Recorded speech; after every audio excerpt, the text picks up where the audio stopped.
All right, welcome back, Math Magicians, to Part B of Notes Lesson 8.7. In this section here, we're going to focus in on quadrilaterals. Quadrilaterals, remember, have four sides. They're polygons with four sides. Quad means four. All right, as you can see, there are several different types of quadrilaterals. We're going to start with a trapezoid. A trapezoid is a four-sided figure that has one pair of parallel sides. One pair of parallel sides. Okay, so this is the trapezoid, and these two are parallel. They'll never intersect. This one's going to eventually intersect with this one as you get up there. These two will never intersect. So to mark them parallel, you draw arrows on them. That means parallel. Okay, so that is the trapezoid. All right, next is a parallelogram. Parallelogram has more parallel sides. A parallelogram has both pair of opposite sides parallel.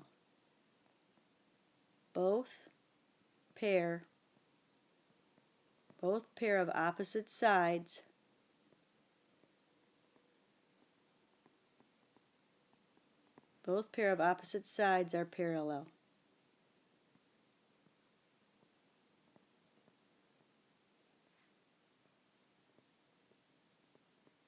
So it has more parallel sides, okay? Now the parallelogram is down here, and it has, these two are parallel. They'll never intersect. And then so are these. So it's cleverly named a parallelogram because look at all the parallel marks you have. All right, a rhombus. A rhombus is a special parallelogram. So a rhombus is a parallelogram,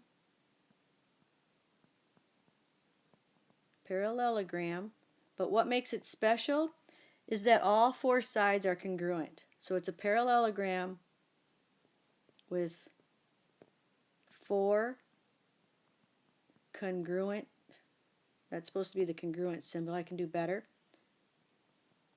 Congruent, nope, that's still not better. We'll try one, we'll just write the word congruent. With four congruent sides. So it's a small parallelogram. You could kind of think of that like a shrunk parallelogram. So here it is right here. So since it's a parallelogram, it's going to have lots of parallel marks. Those two lines are parallel, and these two are parallel. But not only that, all four sides are congruent. So this side is the same length as that one, which is the same length as that one, which is the same length as that one. They're all equal length. All right, next is a rectangle. The rectangle is over here. And a rectangle is also a parallelogram. It starts out as a parallelogram, but it's a little more special than that. It's a parallelogram with four right angles. It has four right angles. So see how a parallelogram is kind of slanted, kind of tipped over? Well, a rectangle is just about like a parallelogram, so it has parallel, parallel, parallel, parallel, but notice it's not tipped over. It's not slanted over like a parallelogram. It's straight up and down because there are right angles in all the corners. That's a rectangle. All right, last one is a square, and that is right over here. And the definition we're going to use for a square is it's a parallelogram.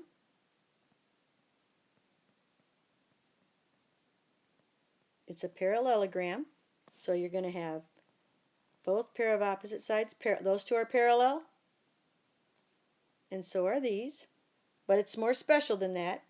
It's a parallelogram with four right angles.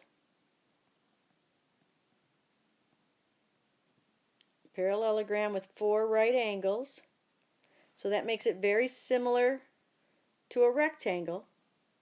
So it's going to be nice straight corners, perpendicular corners. But it's even more special than that. Not only does it have 4 right angles, it has 4 congruent sides. 4 congruent sides. So this side is the same length as that side, which is the same length as that side, which is the same length as that side. So it's kind of like a rhombus that's straightened up. See how a rhombus is tipped over? A square is like a rhombus, but nice right angles and straight corners. All right, we're almost done. Let's go down to the bottom of the page. And this will be it. Finding the angle measures. This time we're working with a quadrilateral. Now reminding you that if it was a triangle, then all the angles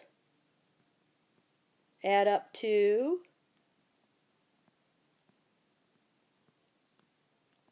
180 degrees. That's what we learned yesterday in a triangle.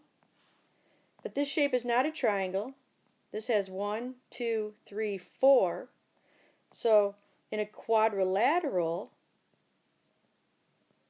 which has 4 sides, all the angles will add up to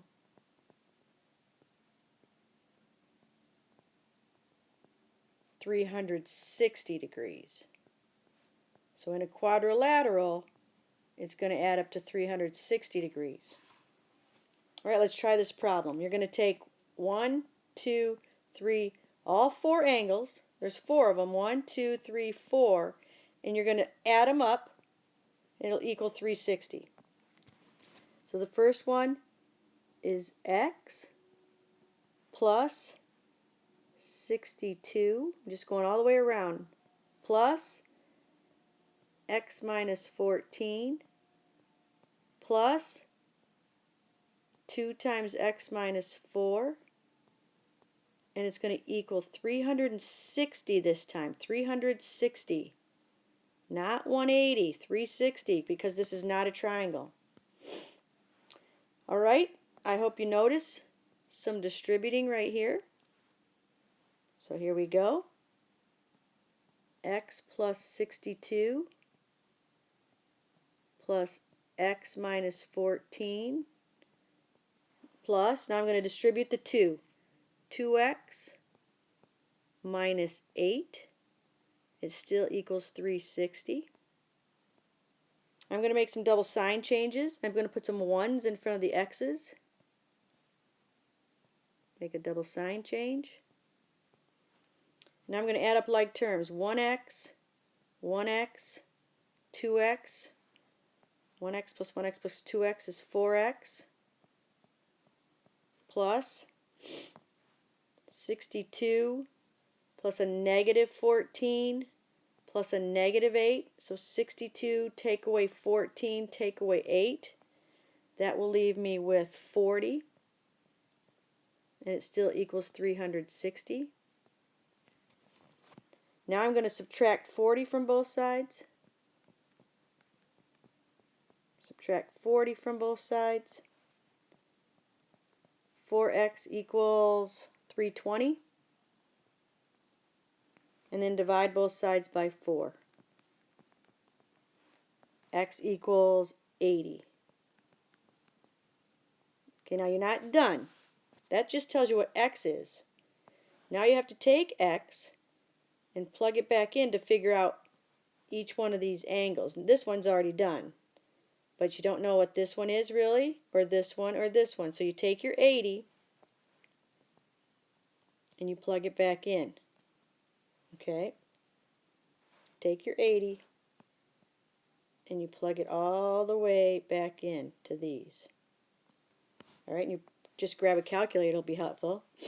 Alright, so this one right here is x. Oh, okay, well, x is 80, so that was easy. This one's going to be 80 degrees. Here, you have to take x, which is 80, x minus 4. 80 minus 4 is 76 times 2. 76 times 2 would be 152 degrees.